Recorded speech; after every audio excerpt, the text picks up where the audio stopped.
Hello and welcome to Tuesday Talks at Mary Spring Nature Center for 2026. My name is John Fromer, the Program Director and your host. Today's Tuesday Talk is generously sponsored by Camden River House. Recordings are made possible by the Cascade Foundation. You can find today's talk and previous talks on our YouTube channel. Mary Spring is open every day of the year from dawn to dusk free of charge. Find out more at maryspring.org.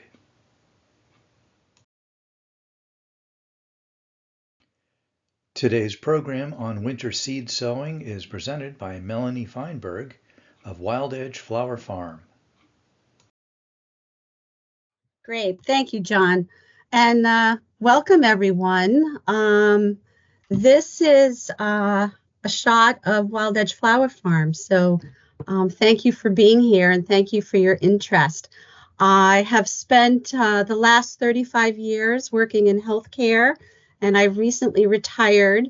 And all the talks that I either sponsored or gave myself began with a disclosure. So I'm going to give you all a disclosure in that I haven't had any formal training in flower farming or horticulture.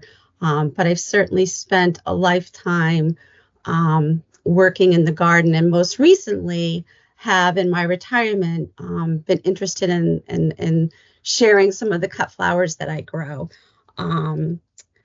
So let's move on.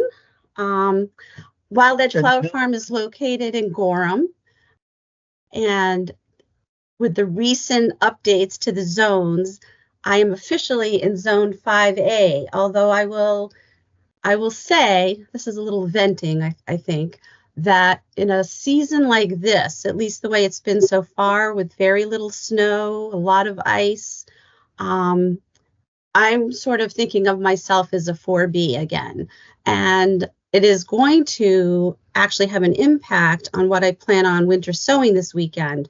Going into the fall, I would have thought I was all set for yarrow, feverfew, a few other things, but I'm expecting probably with the amount of ice that's out there now, some heavy winter losses. So,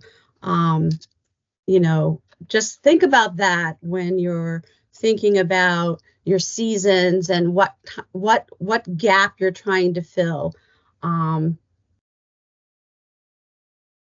Now, winter sowing, I could probably tell you in 10 minutes or less the nuts and bolts you need to know about winter sowing. And we'll get into all that, and you'll get my slides after the talk. But I'm hoping to sort of share with you why this strategy works so well for those of us in the Northeast. Here I am standing in a patch of winter sown perennials. This is mid to late May. And this has always been for me a time of year when I didn't have a whole lot going on in the garden. Now, my goal down here in Gorham, Maine, is to be able to harvest a market bouquet from Mother's Day till first frost. So this May, early June time frame has been really challenging for me before I really caught on to winter sowing. It is simply, the lowest input, lowest effort, highest yield, highest impact thing that I've ever done to increase the diversity in my garden. Wild Edge Flower Farm is 1 3/4 acres of swamp, and I'm not exaggerating. It's a complete swamp. I have cattails growing and all sorts of other sort of bog-like plants, and everything that I have in production is in a raised bed. And there's a sub-layer of 4 to 6 inches of sand, and then I maintain a good 10 to 12 inch depth of organic material on top of those beds. So all that being said, a lot of my effort goes into maintaining my soil health and my beds, and I don't have a lot of time to mess around with a lot of fussy flower production. So this has been, a really great method for me. The other thing I really like about winter sowing is just how accessible it is for everyone. And that's because of what, is and isn't needed in terms of supplies. If you go out onto Instagram or YouTube and, search winter sowing, you will see dozens of different ways of doing it, with Ziploc bags, with those, lettuce boxes, etc. But my preferred is the gallon milk jug. And I prefer the gallon milk jug because it seems to hold up best under really heavy snow loads. And that is something that I'm challenged by. Maybe you're challenged by it, but if I pack those milk jugs in tight and they're wrapped up securely with duct tape, they usually get through even the biggest, snow dump. But that is something that you might want to consider when you're thinking about containers. Now, I don't drink milk in gallon milk jugs, but I've found that you can buy water in those jugs, and my parents collect them for me. So I think that most people can get their hands on these jugs. I want to talk for a minute about potting soil and compost, because if you're going to use this method to grow a lot of perennials and biennials and even the cool season annuals, you want some kind of beefy soil mix in your jugs. So don't go with just straight potting mix. I find a good 50-50 cut between my organic compost and Pro Mix is I use the organic Pro Mix. I mix that 50-50, and that's what I put in my jugs. That seems to give it enough body for those seedlings to, if you have to keep them in the jug for longer than you'd like before you can pot them on, etc., it gives them enough to hold on to. And I haven't had any issues ever in 5 years of doing this of things getting root bound. There's plenty of organic material and nutrition in that gallon milk jug. You do need a sharp blade, duct tape, and a way to poke holes in your container. Early on, I used a drill. I found that my husband's wood burning pen actually works really, really well for putting little drainage holes in the bottom and the top. And I guess I can't stress this enough, but you need a really good labeling strategy. Now, I try to get 2 years out of my milk jugs. So I don't want to label the jug itself. So I put a label on the duct tape, and I also use my garden marker that's not going to fade in the sunlight and put a tag actually inside the jug. And, everyone thinks they're going to remember what they've planted, but when it all comes up, basically, over the same span of time, and you have little green babies, it's even for some of us who've been doing this a long time, I forget. And I also grow a lot of different colors of things. So, one dianthus, one baby foxglove looks like, every other. So it's really important for you to come up with a labeling strategy and expect, these things, at least in my in my garden, these things will take a beating. So you've got to kind of plan for that. In this photograph here, I wanted to point out several. I'm hoping you can see my pointer, but several things in this arrangement are winter sown. It's very feverfew forward here in the front. That was all winter sown.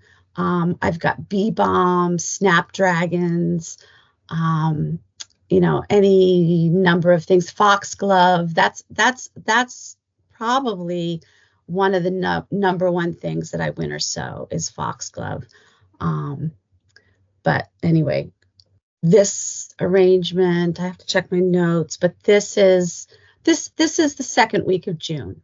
Okay, so these flowers were harvested in the second week of June. So again, tough spot in northern New England to be harvesting an armload of stems like that.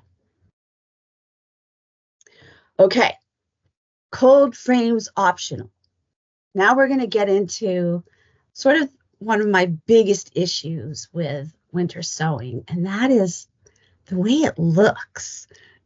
Like it's a pile of recycled milk jugs with duct tape, like it's not something, that you want to put by your front door or even by your back deck, or, it's just not attractive. That's why in the fall, I empty out my cold frames. I have 5 of them. And in January, my first wave of winter sowing, I'll fill up, 3 of these cold frames with milk jugs. Now, that being said, they only get to stay there until about the beginning of March, because by then, all the stuff that I'm growing down in my basement, and that includes some other cool season stuff like Lysianthus snapdragons, but also some early ranunculus anemones. I sprout those all in the basement and bring them up to the cold frames.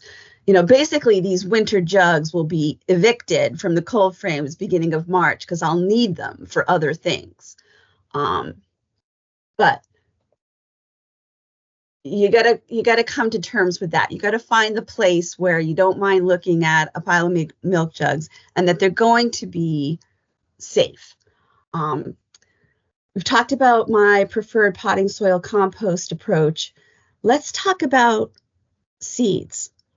And when you think about it, those instructions on every seed packet, especially the ones that are talking about depth that you plant your seed, or whether you need light or darkness to germinate, you want to make sure that you're giving the seed in that jug exactly what it wants for preferred conditions. So if it says needs light to germinate, then you're putting your seeds right on the top of that soil. Sometimes if I'm feeling really thorough, I might sprinkle a little handful of vermiculite on there, but most times I don't. If it says needs light to germinate, if it's one of those that needs to be buried, then I'm going to be really mindful if it's 1/4 inch or 1/2 inch. You don't want to put those micro seeds under a 1/2 inch of soil compost because they're not going to germinate for you. But in general, I find that if you follow the seed packet instructions, you're going to have really excellent germination. I have had, and I didn't even know that there was like different grades of duct tape, but just in warning, like make sure you have a really good, strong duct tape, because by April, if you buy the cheap stuff, it'll start to disintegrate and your jugs will start to pop. And that's, usually by then you're transplanting them up, you're potting, pricking them out, you're potting them on, but, just be mindful of that. And I've been using the same rule of duct tape for about 5 years, so you don't really need that much anyway. Now, I kind of break up my winter sowing into 2 waves. So January, February, and this is the weekend I'll be doing my January, February wave. This is when I like to start perennials and biennials. And this is by no means a comprehensive list, but these are all the things that I've added to Wild Edge Flower Farm through the winter sowing method. So I've done a number of bee balms, and most recently I got from a rare seed situation, I got some wild bergamot seeds that germinated beautifully. Always got a variety and a selection of Canterbury bells just because they're such a desirable cut flower. Columbine, I haven't had as good a luck with, but I'm trying again, and I'm really committed to Columbine this go around. I'm hoping that the seeds that I had last year were just old. And I do want to spend a moment talking about old seed. Winter sowing is probably one of the most forgiving, and best ways to kind of test those old seed packets you have laying around. And since I started really doing the winter sowing this last 5 years, I've kind of really challenge myself to weed out all that old seed. Because if you can't get it to sprout winter sowing, it's not going to sprout. Some things are better than others, in keeping your seed for a year or two. But in general, I like to, because this is, some effort, I like to use as fresh a seed as possible. I haven't yet gotten into the collection of seed myself, although that's something I'd like to do more of in 2026, because I certainly have the opportunity. And, how much fresher could it be if you've just harvested it from your garden? But just off this list, I have a couple of sort of anecdotal things I want to share with you. Dianthus is something that I've been in pursuit of for many, many years. I remember the Sweet William in my grandmother's garden that had all like the different colors, and it makes a great cut. It has a lovely fragrance, but I just haven't had great luck doing it any other way until winter sowing. This past year, I did 2 different varieties. I did from Johnny's Neon Cherry, and also a variety called Sooty. And I chose both of those varieties because of their deep sort of cranberry color. And in May, early June, when these things are blooming, I have, the last of my late narcissus. I have a lot of tulips. I've got, I need something sort of a juicy, deep color. And so I'm very, very excited. Now, what I didn't expect is I actually had a bed space for my Neon Cherry winter sown seedlings at the beginning of July. I had torn out my bells of Ireland because it had gotten really hot and they're sort of petered out by then anyway.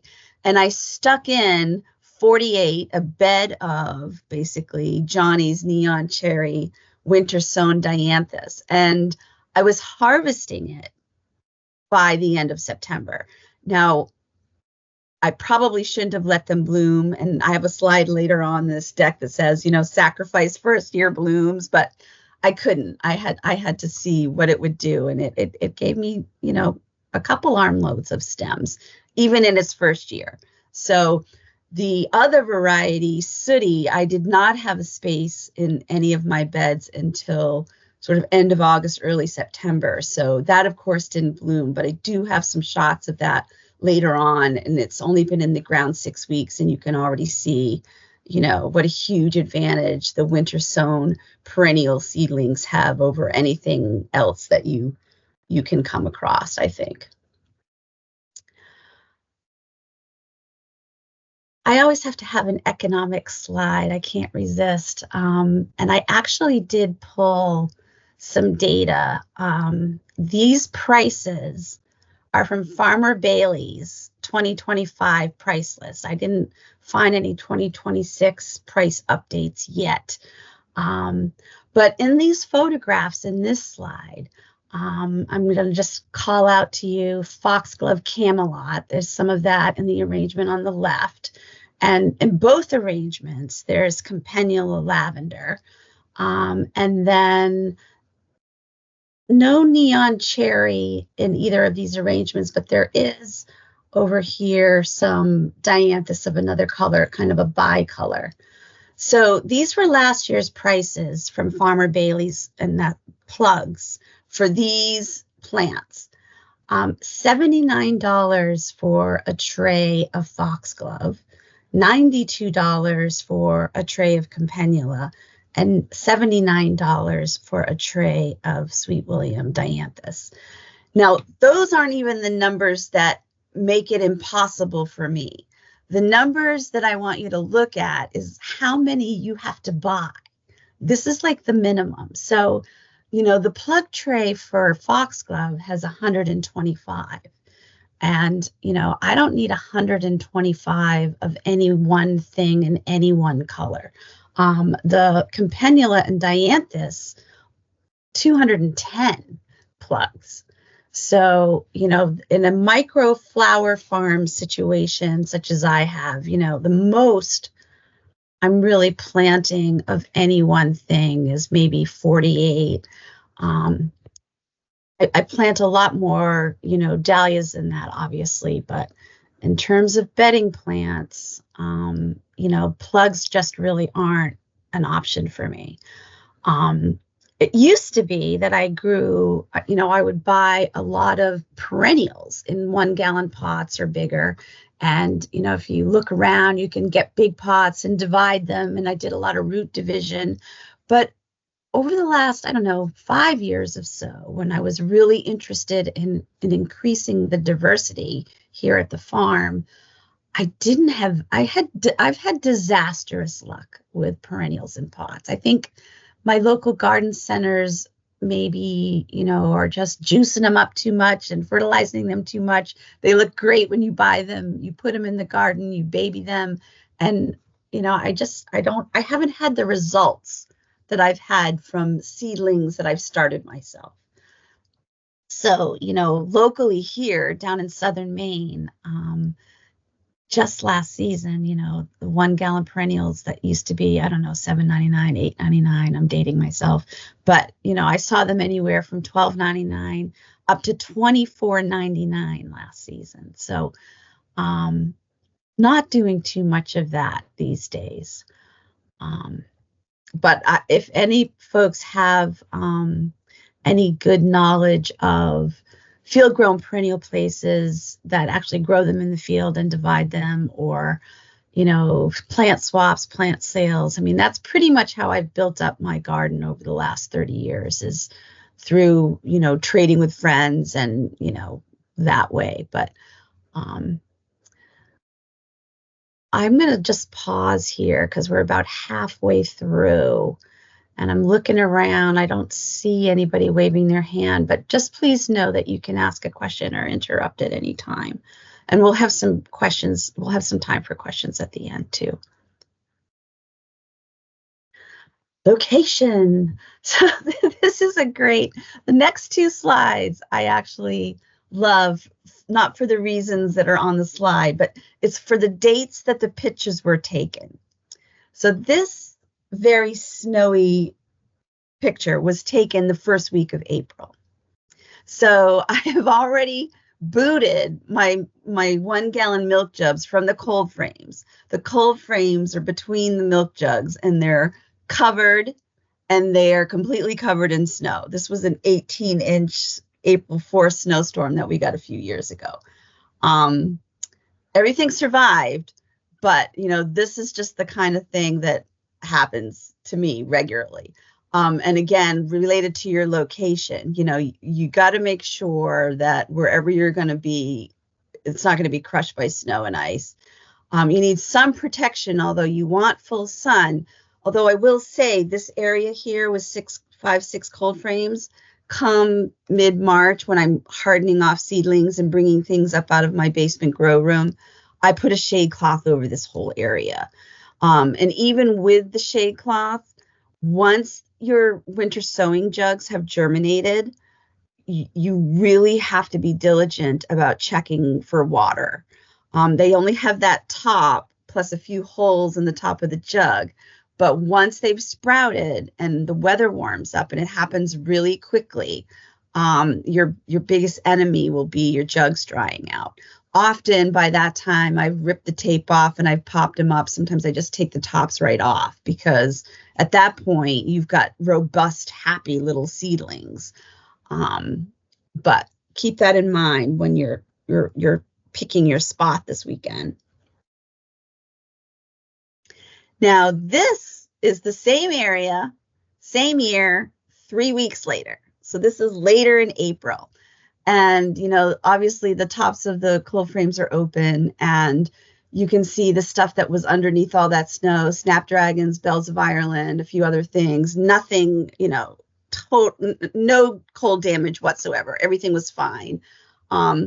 Those sweet peas that are in front there were in a cold frame, but at this point, end of April, they're out, and I think I probably planted them the next day. They look like they were getting a little leggy in that shot. But all I have left at the end of April is this little, pile of jugs. And I probably do, I don't know, like I said, I probably had 3 cold frames full at the beginning. And now by end of April, things are either potted out into beds, or I sometimes use cell trays if I don't have the bed space yet.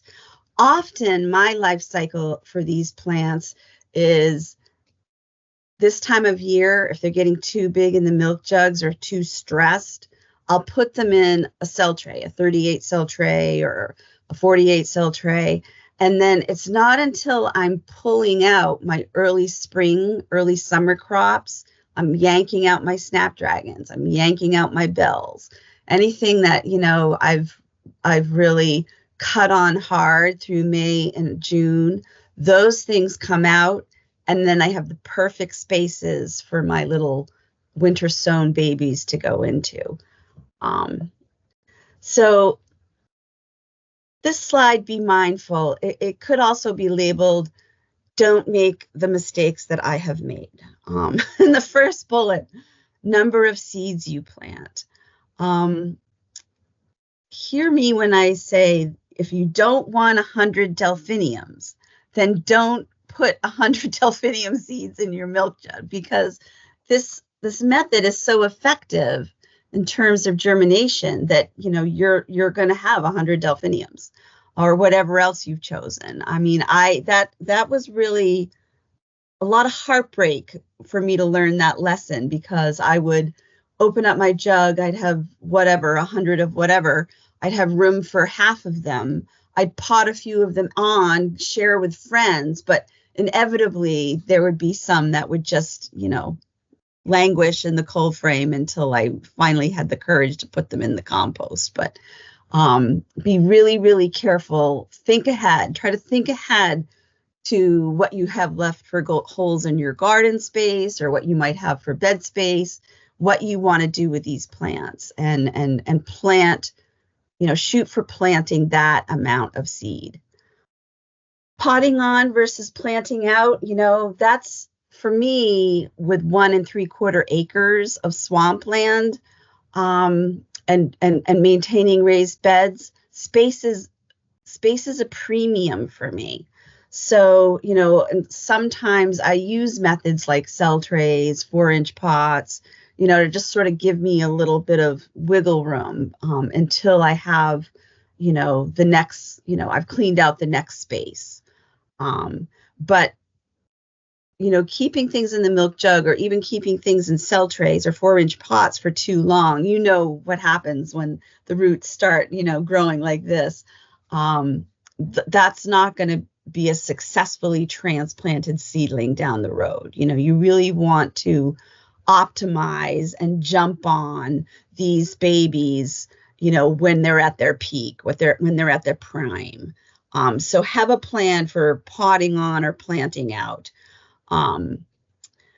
Weed suppression is something worth talking about. And I've got some great slides of some of these babies in my beds, but it was minutes after I'd weeded them for the pictures. So, if you put them in July 1st, or you put them in at the end of August, you're going to have a lot of weed pressure during those months.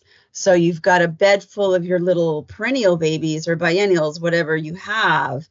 And that's sort of the one time where this may be a little more labor intensive than I would like. I've kind of gotten my spacing down, and I've got a really narrow stirrupo that I usually go down through my rows of these, my cutting plants. But if you don't do that, you're going to lose the battle, and you're not going to have what you had hoped or what you could have had the following spring, because the weeds will have choked out all your babies. So, I've just finished taking the last 4 or 5 years or so to eliminate landscape fabric from my actual bed production space. I do use landscape fabric in very limited ways, like under my cold frames or whatever, but I don't use any more landscape fabric on my beds for weed suppression. I find that it affects the plants in other ways that, like undesirable ways. So I've just kind of forced myself to get better with a stirrupo and do, it's about timing, right? Like obviously if you're lucky enough to have bed space to plant your babies in July, then you're going to be weeding a little bit longer. But usually by mid-September, October, they're starting to like full out enough so that you're not doing that much weeding. And by spring, you're going to have a full bed and weeding, you might weed once in the spring, but my experience is you generally have a full block of whatever you want to, whatever you're growing. Now, my last note here, same year blooms sometimes. I think I got a little overconfident early on with winter sowing and learned a tough lesson because, I have had really good success with getting first year blooms, especially with foxglove. I mean, the dianthus was kind of a surprise, but foxglove, most varieties, especially because I select for them, I will get beautiful blooms the first year. But it's not anything you can count on. And from gardening in northern New England, you could have a really cold June. You could have a really hot May. There's lots of things that can happen that will cause stress and ruin your shot at getting first year blooms. So, my attitude about first year blooms is, if you get them, enjoy them, appreciate them, but don't promise a bride that you're going to have Dalmatian pink foxglove, the first year, because you may not have it. So I want to move on to my second wave. And this is the cool flower or hardy annual wave of seeds that I like to start. And, besides winter sowing, the whole concept of cool flowers was really pretty significant in changing how I approached my flower field. I'd always grown snapdragons as annuals, but I didn't really know that they prefer the cold temps. And most of the other things on this list, I had tried and failed over and over and over again because I was trying to sow things like I did all my warm season annuals, and these guys are different. The Amies, Bachelor Buttons, Bells of Ireland, Calendula, Corinth. What's happened 4 or 5 years in is I no longer have to winter sow even some of these cool season annuals because I have maintained a bed and they do their own thing. They self-seed. Now, these are all true annuals. None of these plants are coming back, but they set seed pretty readily and they really lend themselves well to winter sowing. Now, in March, April, when I'm doing these cool flowers, at that point, I may not be exclusively using milk jugs. I actually have acquired recently some small but deep trays, and I have a very, very small Harbor Freight unheated greenhouse that someone gave me. And I can winter sow cool season annuals. Most of the things on this list I've done very successfully, just in a tray, and I pop them in that greenhouse, or if I didn't have that greenhouse, I'd pop them in the cold frame. And if I didn't have either one of those things, I'd throw them in a milk jug. But you cannot start this list of things too early. My whole first bed, that's 120 seedlings of snapdragons, was in the ground last spring, and we got another, April 3rd, I think it was, snowstorm. It was only like 3 or 4 inches, but I think they like doubled in growth in the following week. It didn't impact them at all. So if you haven't tried cool flowers, hardy annuals, I would encourage you to do so. Now, one thing that I haven't had very good luck with is in addition to winter sowing this list, you could also, fall sow these directly in the garden.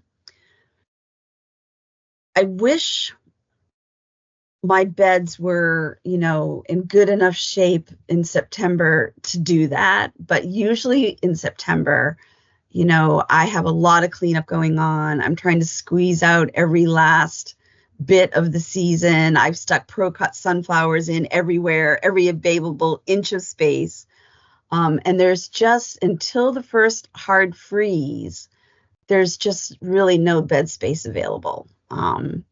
And if you wait until that hard freeze and you try to direct sow, my daughter lived in the Northeast Kingdom of Vermont for several years, and she could successfully fall sow, a lot of the things on this list with winter protection.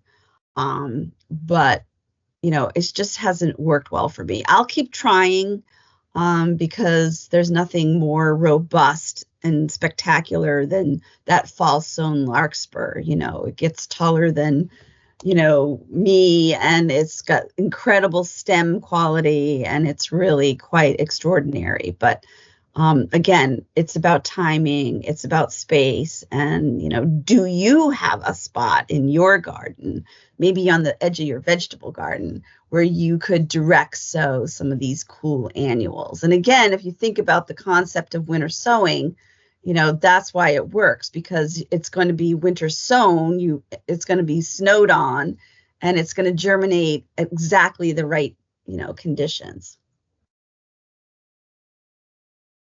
So, let's talk about cold stratification for a minute. I do cold stratify in the fridge many things.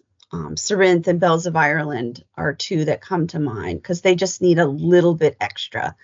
In the winter sowing method, it really it's kind of like passive cold stratification. You don't have to, worry about your timing. You don't have to, it's put them in the jugs in January, March, stick them outside, and kind of let nature do the rest. Another mistake that I've made is giving up on my jugs too early. So, you got to start looking at your jugs as early as end of February, early March. And certainly by the end of March, beginning of April, most things are going to have sprouted. But there are some things that will take a little bit more day length, or it needs to be a little bit longer, warmer. And in that case, I never throw out an empty milk jug. I'll set it aside in the corner of a cold frame or corner of the deck and just sort of give it every last hope. And sometimes lupins are, I don't know why they give me such a hard time, but usually when I'm about to throw out the jug of lupins, it's when they all sprout overnight. So, don't give up on them too early. The other thing about this method is completely eliminates the need to harden anything off, and having a basement grow area and these cold frames, and I don't have a big heated greenhouse. Hardening off is a lot of work, and almost everything that isn't winter sown, everything else that I grow has to be hardened off. So this is one group of plants that starts outside, stays outside, don't have to worry about it, and is very, very, very forgiving. One thing I will say about these winter sown seedlings is you will have really, really healthy root systems. Now, I don't know, was it also about 2020, I think, I completely converted over to soil blocking. And when I did that, I realized, number one, I was getting a much healthier seedling. My roots never got root bound because they sort of air prune themselves.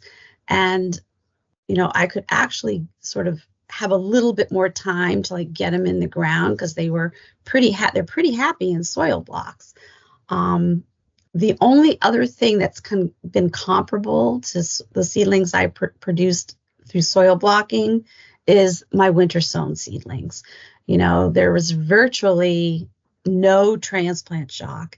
And sometimes, believe it or not, I've actually gone right from the jug into the bed. I mean, it just depends on, Rudbeckia is one that, once it germinates, it will like grow very, very fast. And, quite often I'm trying to find, a bed to pop them into right out of the jug. But really healthy, good quality seedlings. Now, let's talk a little bit about, you got a jug full of happy little babies. What's next? This bed here on the left was planted first week of September, and right up front is a block of dianthus sooty from Johnny's, and directly behind that is a penstemon, Rocky Mountain Blue. And behind that, and it's getting kind of hard to see, is a bed of delphinium. And on the right side of this slide is a delphinium baby. Now, this delphinium baby, winter sown in a milk jug, lived in a milk jug until the beginning of September. I mean, I got several stems off this bed of delphinium. I did keep those pinched because I really want this to be like a spectacular bed of delphinium next year. But, even with my grow mats and all my fancy equipment in my basement, I have never had this type of result. And it was just, it was too easy. I basically monitor my jugs, and when things start to get, beefy enough to either go in a bed, or if they're beefy and I don't have a bed, that's when I like put them in a tray or in 4-inch pots. I'm constantly moving my beds over, like that's how I can sort of, my goal to have, a bouquet from Mother's Day to first frost. This is how I can do it, because I constantly have a supply of babies that I'm rotating in and out. So yeah, very successful. Now, second season, I think that if I actually sold perennials, that anything that I didn't fit into beds or, didn't find homes for otherwise, I would probably pot up into 1-gallon containers. And I have done that for my daughter. And by spring, you've got a full pot. I mean, you can get a mature plant, the very next season if you treat it well. I can say that side by side, things that are winter sown are going to have better stem quality, more stems than anything, that's like the same plant, that you got, whatever, you divided or whatever. There's nothing comparable, at least in my experience. By that next year, I've got a full bed with really thick stems, really good height, and highly productive. I find it to be, for me, at my size, and I'm very small, an affordable alternative to any other option, really, for finding more plant stock. Now, I want to talk about sort of diversity and variety, and get back a little bit to seeds. This past season, all the rage, the 2025 flower farming thing was pansies.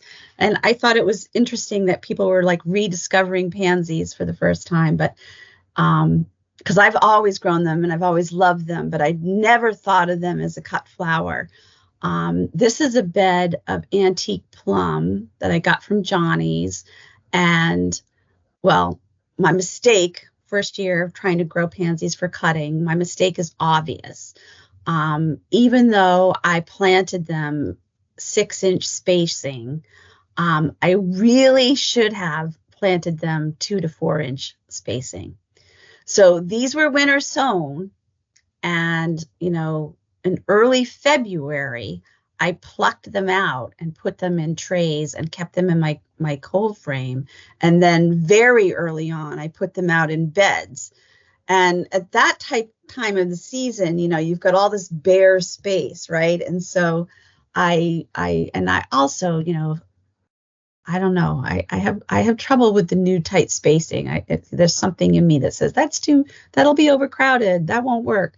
But in this case, I should have listened, and I should have planted them at 2 to 4 inches. I ended up having gorgeous, gorgeous pansies, but I didn't have the promised 14, 16 inch stem length. And that was my error. But I want to talk about, I've touched on a lot of stuff today, but there's a couple of resources that I really want to share. And the first is this book here called Cool Flowers. And there's a link actually to the Gardens Workshop. It's the first thing on my resource list.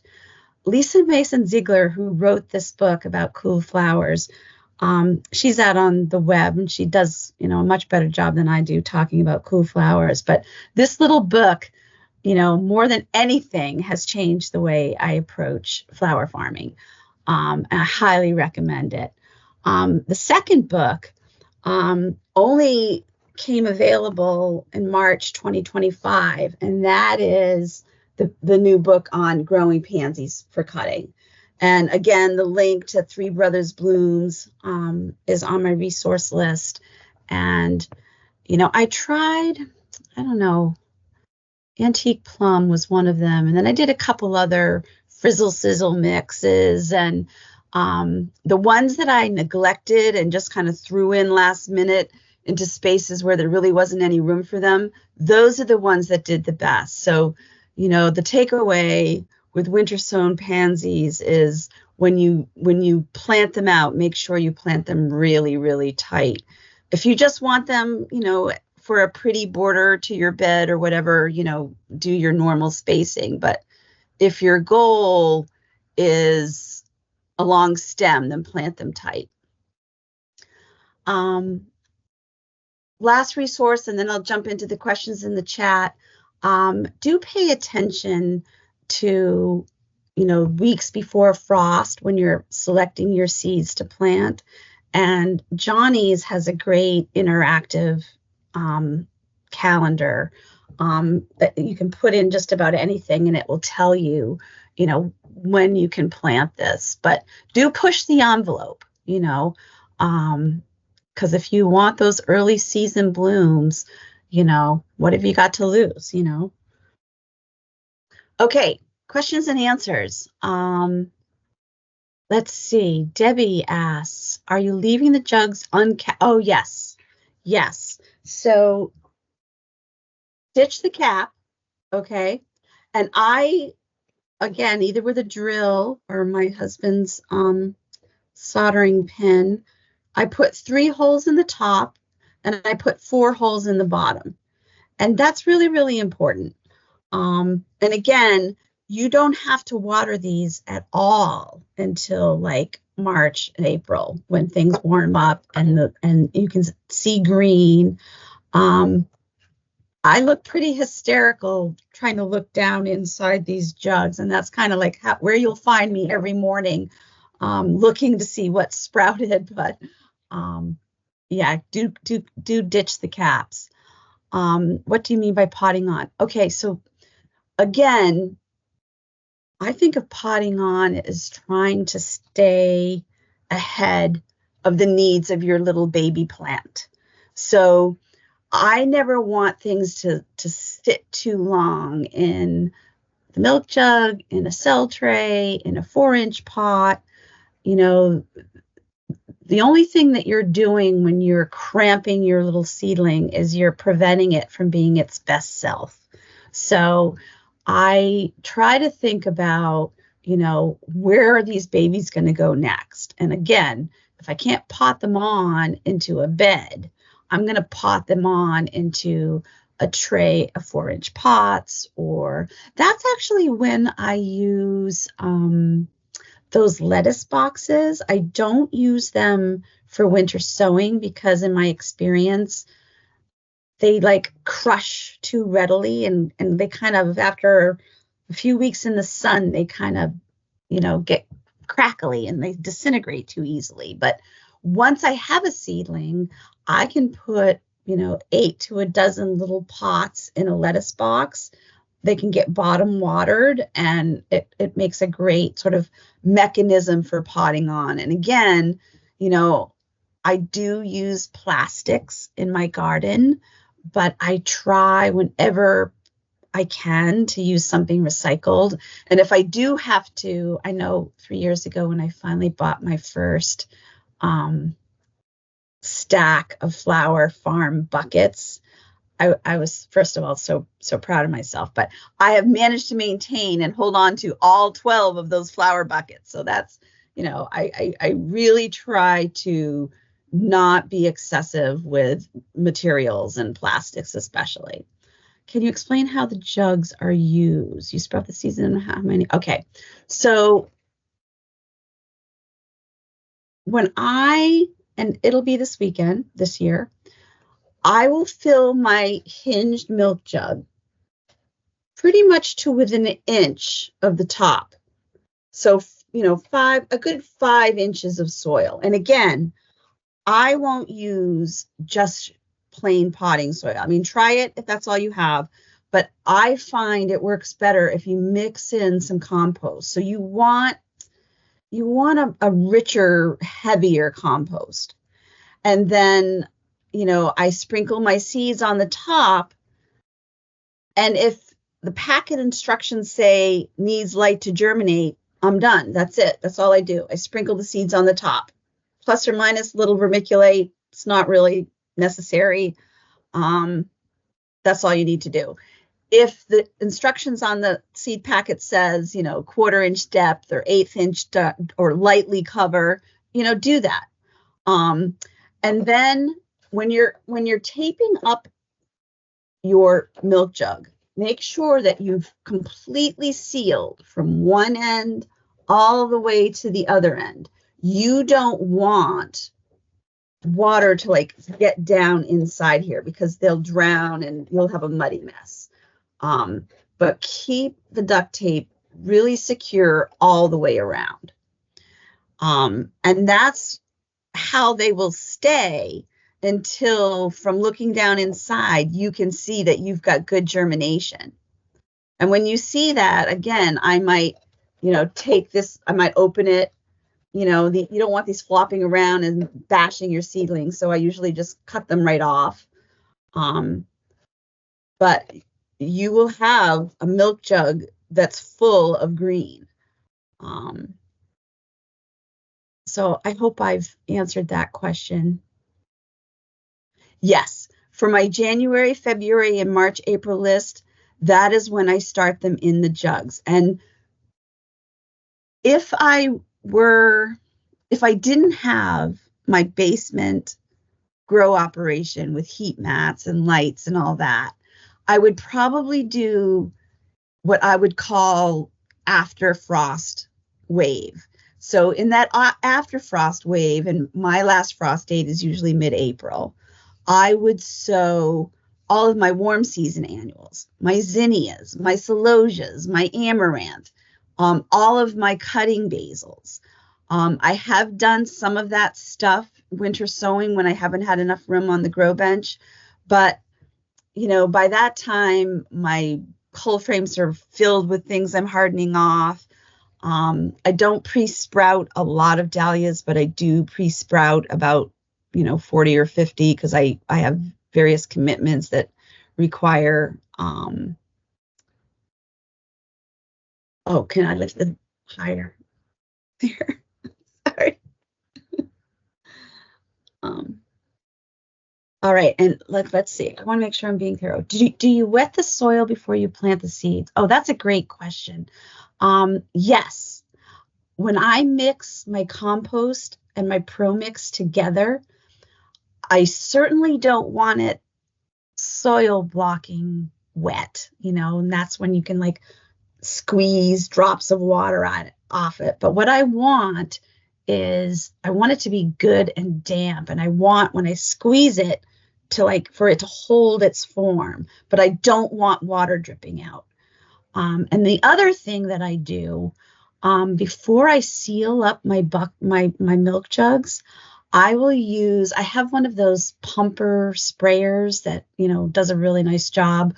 I will spray down my milk jugs before closing them up. And that's just so that the seeds and the soil, make a really good contact.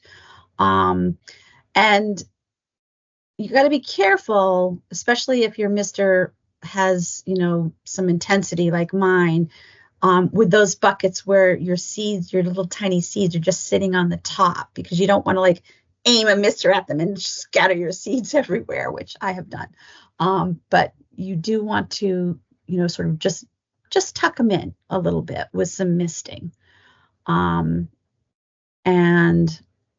I literally do not touch them again, except for, evicting them from the cold frames in early March.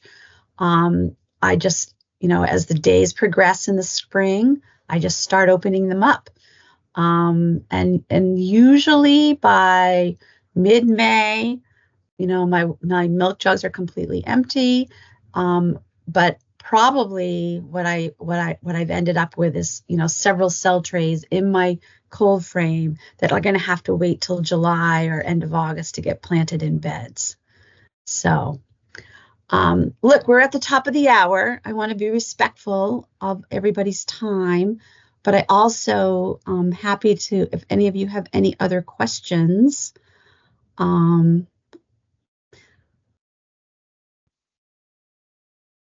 There are multiple seeds in one milk jug. Yes. So again, the only thing you have to be worried about in terms of your seeds in your milk jugs, it's really dependent on how many seeds are in the packet, right? So, and some seed companies are kind of stingy, like Lysianthus, for instance. I haven't yet winter sown Lysianthus, and it's because you get 50 seeds. It's an average price of like $12 to $13 a pack. I probably, when I get my courage up to try winter sowing Lysianthus, I would try some, like maybe 10 or 12 of the seeds in a milk jug and put the rest in soil blocks. But, it's just something you have to play around with. What will be really telling, though, is the first time you like look in your bucket and you see 50, Rudbeckias or 50 Canterbury bells, and it will happen, and then you'll be like, oh my gosh, what am I going to do with these? And they'll be the healthiest little seedlings you've ever had. So you'll want every single one of them to be tucked in somewhere. Melanie, that was very nice. We have a question from our audience here. Fabulous. Charlie. I just wondered about milkweed, native milkweed. Can that be winter sown? It certainly can. And I haven't tried to winter sown the native milkweed, but I did successfully winter sow an ornamental last season in the same plant family, and that was Tweedia. And it worked beautifully. And I noticed actually in my bed of Tweedia, which I wasn't expecting, is before the end of the season, I started having little Tweedia milkweed, Tweedia babies coming up in my bed. So I'm really curious to see whether any of those will survive. Or I made sure to leave lots of seed pods. And, Tweedia looks similar to the native milkweed, but the pods are much smaller. But I did make sure to leave several of those pods on the plants. But that would be a good one. I think any natives that I have tried, it's almost too effective. You almost don't need that much coddling for, something like that. But I wish that was true of columbine. That seems to be the one thing that has given me problems. And Melanie, I've got a question, which is, so you leave the caps off of the milk jugs. Do you ever have mice problems? I don't. And, now, John, you're going to jinx me because we do have a lot of mice. And I have a big problem with mice on my grow bench in my basement. Uh, we have chickens, so we tend to get mice, but no, they've never bothered my milk jugs. Now, part of that might be that they're right up close to the house and they're in my cold frames, at least for the first part of the season. But the only like catastrophes I've had is from like huge amounts of snow, um, landing on them and crushing them. So And the last question, really quick, is on that penstemon. Have you grown that previously? I haven't grown this one. I have several penstemons in my garden now. Yeah. But this was the first one I've grown from seed. And, us flower farmers were always in pursuit of that perfect blue. So I was compelled by the description of this Rocky Mountain blue penstemon. So I'll let you know how it goes, John. They looked fabulous in October. Yeah, I started some last year and I was hoping they'd bloom first year, but they didn't. So I'm in the same boat. Yeah. Well, Melanie, thank you very, very much. It's an excellent presentation, and I know what I'm doing this weekend. And Wonderful. so we hope that we will see everybody next Tuesday. And remember, you're welcome to come to Mary Spring to the conference room for our presentation, or see it on Teams. And I apologize for any technical inabilities that I had on. This is our first one doing in Teams. So, but thank you all very much, and we will see you next week. Bye, everyone.